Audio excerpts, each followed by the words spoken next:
Hello and welcome to the second video of the FP2 chapter Complex Numbers. Another review from FP1 on the screen to get us going.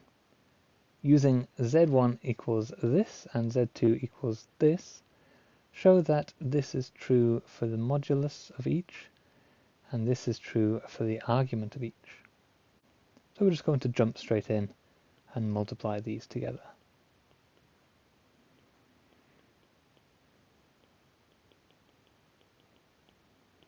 So we've got the first one there, multiplied by the second one here.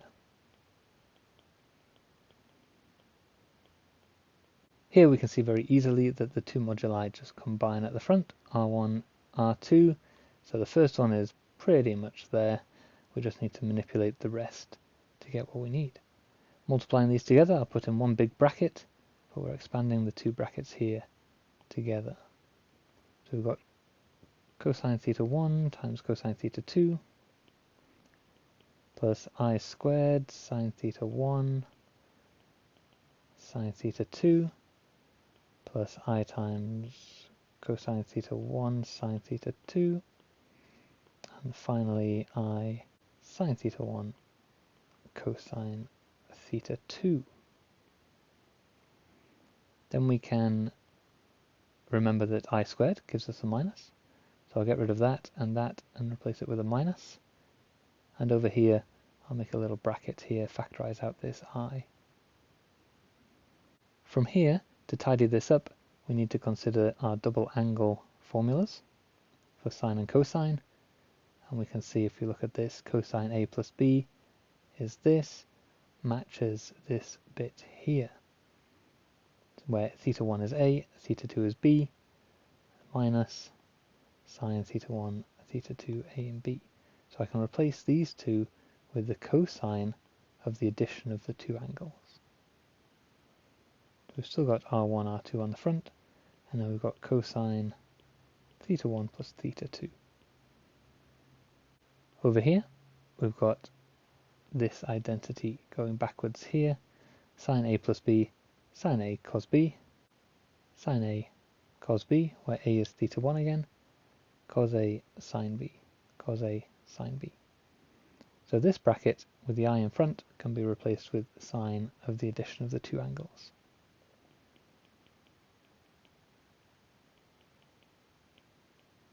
And that is still in the big square brackets. And we've just about finished our proof.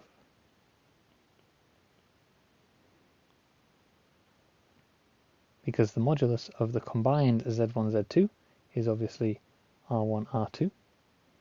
So I can write modulus Z1, Z2 is equal to R1 times R2, which is the modulus of Z1 times the modulus of Z2, so that is true. And the argument of Z1, Z2 we can see is theta 1 plus theta 2, and theta 1 plus theta 2 is argument of Z1 plus the argument of Z2.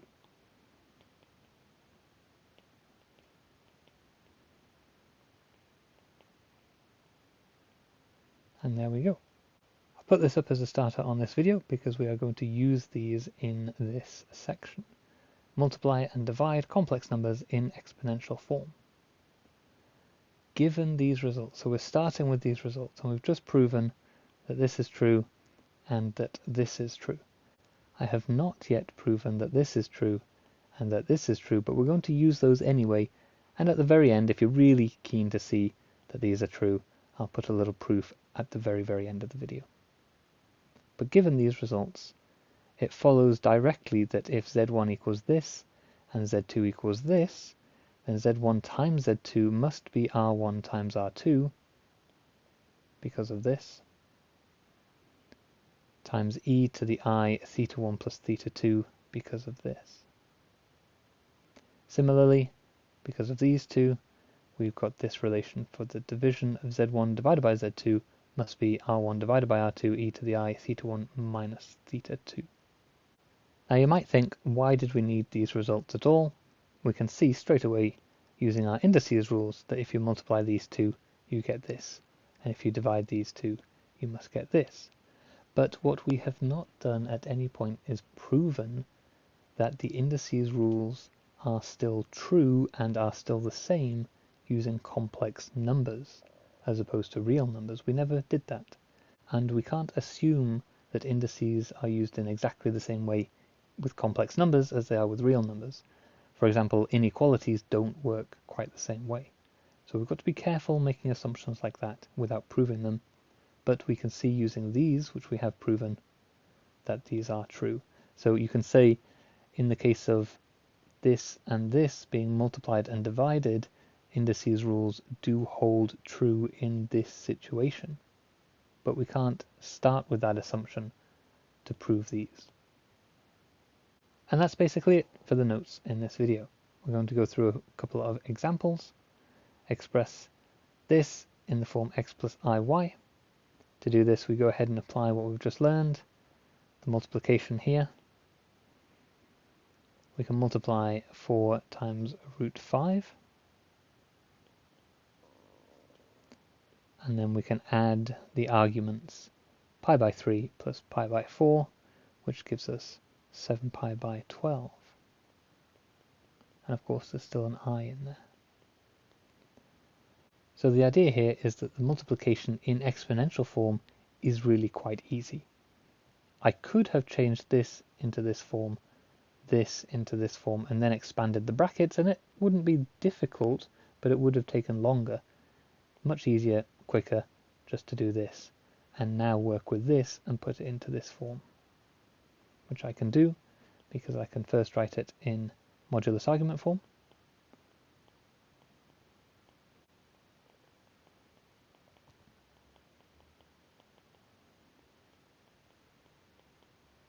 And then just expand and put it onto my calculator, which gives a slightly weird answer.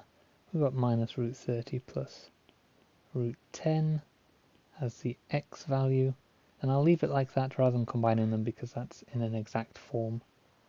And then a similar answer for the imaginary part, root 30 plus root 10 I. There's an example of multiplication. Next we will do an example of division. And again, I think you can probably see it's going to be much easier dealing with this once it's in exponential form rather than trying to do a division as it is now. So first I'll change this number into exponential form, then this one, then apply what we just learned at the beginning of the video. So we've got 4, that stays the same, that's the modulus, e to the pi I over 8 divided by root 2, e to the 3 pi I over 4, and then using the rules that we had, I can just divide the modulus. 4 divided by root 2 is 2 root 2, e, and then my argument, pi by 8 minus 3 pi by 4, gives me minus 5 pi by 8. And there it is. Much easier than trying to divide these trigonometric expressions. And as easy as that might seem, there are some questions in this topic that can be a little bit more involved. Something like this. Here we've got given to us a complex number z, 2 plus 2i. Then we're told that the imaginary part of the multiplication z times w is equal to 0. Finally, we're told that the modulus of z times w is equal to 3 times the modulus of z. So we've got 3 pieces of information given to us here. Then the question says, use geometrical reasoning, i.e. use an Argand diagram somewhere in here, to find the 2 possibilities for w. So we've got 2 possible answers for w, giving our answers in exponential form. So a way to approach this sort of question is to think about the information that you've got. Let me get up an Argand diagram. So we've got some information here. We know that z is 2 plus 2i. I'll put it there. So here is z. We know some things about z as well before we move on to the next bit of information. We know the modulus of z, 2 squared plus 2 squared square rooted. So the modulus of z is equal to 2 root 2. We also know the argument of z. This is coming out at a 45-degree angle, So if you put that on your calculator, you'll get the argument of z is equal to pi by 4.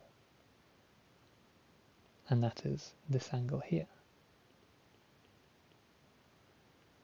So we know these things as well from that first piece of information. Now we're being told that the imaginary part of the multiplication zw equals 0.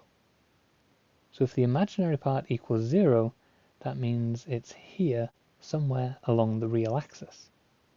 Now we don't know where yet, but we can say for sure that the multiplication zw is somewhere on the real axis. And we also know that the modulus of zw is equal to 3 times the modulus of z. Now we know what the modulus of z is, but that's not helpful here. What's helpful here instead is what we looked at in the notes at the beginning, that the modulus of zw is equal to the modulus of z, here, times the modulus of w, which must be 3. So this piece of information is telling us the modulus of w must equal 3. So if I was to put that on here, on my Argand diagram, 3 there, minus 3 here, 3 on the eye, minus 3, and of course anywhere in between, so long as it had a modulus of 3, we know that w lies somewhere on this circle of radius 3. That's a lot of information we've been given. We've pulled a lot out of these 3 bits here. Now we need to use geometrical reasoning, so thinking about the Argand diagram, find the 2 possibilities for w.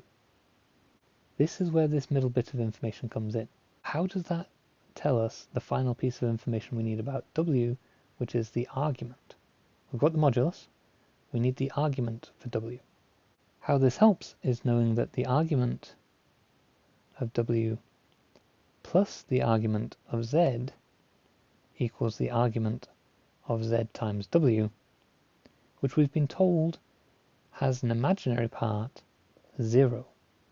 So the 2 arguments here, z which we know, pi by 4, and w which we don't yet know, have to add together to give us an argument that lies on the real axis.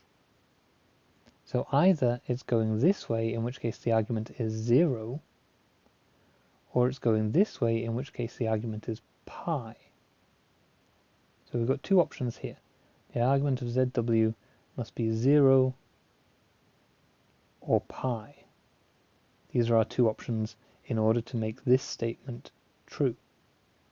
So either argument of w plus the argument of z, which we know is pi by 4, either that equals 0, or it equals pi. And here we're going to get our 2 different solutions. But the argument of w is equal to minus pi by 4, which is telling us w is here, or we get the argument of w is equal to 3 pi by 4, which is telling us the second option, w is up here. We know the modulus is 3 from this statement. We know the argument is either this or this from this statement here. And you can see why this works, thinking specifically about the arguments. Pi by 4 here plus minus pi by 4 obviously is going to give us a 0, which gives us no imaginary element. Or pi by 4 plus 3 pi by 4 obviously gives us pi, again 0 on the imaginary side. So the geometric reasoning helped us to get the argument. The modulus was not so much geometric reasoning as it was simply looking at this and thinking about the relationships we've seen in this video. So our 2 final answers, we can write w1 is equal to 3e to the minus pi I by 4, and w2 is equal to 3e to the 3 pi I by 4. And here are our 2 answers, written in exponential form. Questions like this are a lot more involved. They take a lot more thought about what the information is you've been given, what it means, and how it can combine to give you the thing that you're looking for. Hopefully that is enough for you to have a go at some of the questions in exercise 3b, and maybe I'll see you for the start of de Moivre's theorem next time. But just before I go, as promised, I'll just quickly run through where these two results here come from. Same idea as at the very beginning of the video, we're just going to divide z1 and z2 using this and see where we get. So z1 over z2, that is going to equal r1 cos theta 1 plus I sine theta 1 divided by r2 cos theta 2 plus I sine theta 2. Now what we need here is a single complex number in modulus argument form. So the modulus, that's pretty easy. We're going to have r1 over r2, that will be the modulus, and that pretty much says this result here.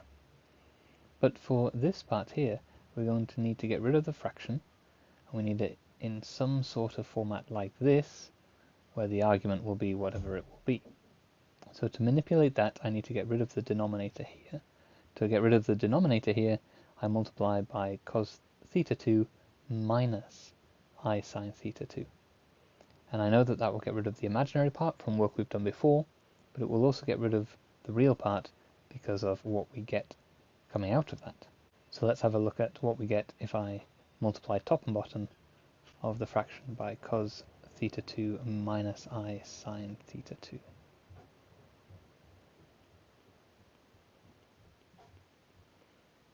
And expand all of this out. So we get r1 over r2, I'll leave that slightly separate at the beginning there, that's the modulus done. And then on the top we get cos theta 1, cos theta 2, then we get minus I squared sine theta 1 sine theta 2, but I'll change that I squared into a minus, so we actually get plus sine theta 1 sine theta 2, and then we have plus I sine theta 1 cos theta 2 minus I sine theta 2 cos theta 1, and all of that is divided by cos squared theta 2. Then we get I sine theta 2 cos theta 2 minus I sine theta 2 cos theta 2, so those two cancel out, that's why my imaginary parts are gone. And then we get I squared, or I should say minus I squared sine squared theta 2, and the minus I squared can be written as a plus sine squared theta 2, and of course cos squared theta 2 plus sine squared theta 2 is an identity that we know equals 1. So our denominator has completely disappeared. However, our numerator is not exactly looking very nice. We've got r1 over r2 times by cos theta 1 cos theta 2 plus sine theta 1 sine theta 2, and then I will factorize out the I, so we're going to have plus I, another little bracket here, sine theta 1 cos theta 2 minus sine theta 2 cos theta 1, and these two can be rewritten in our more normal modulus argument form by again considering these two identities here. Here we have sine theta 1 cos theta 2, so that's like sine A cos B, minus sine theta 2 cos theta 1 cos A sine B. So here we've got sine A minus B, where A is theta 1.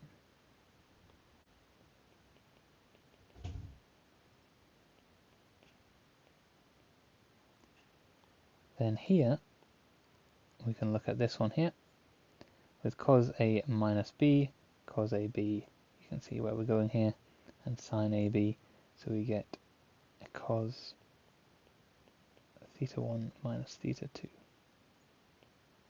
And that of course is still multiplied by r1 over r2. And then our results follow the modulus of z1 by z2 is equal to r1 divided by r2, which is the same as the modulus of z1 divided by the modulus of z2, so this is true. And the argument of z1 divided by z2 is theta1 minus theta2, which is of course the argument of z1 minus the argument of z2. So this result is true as well. So you can now perhaps be that little bit more confident of everything we've said in this video is based on true mathematical statements.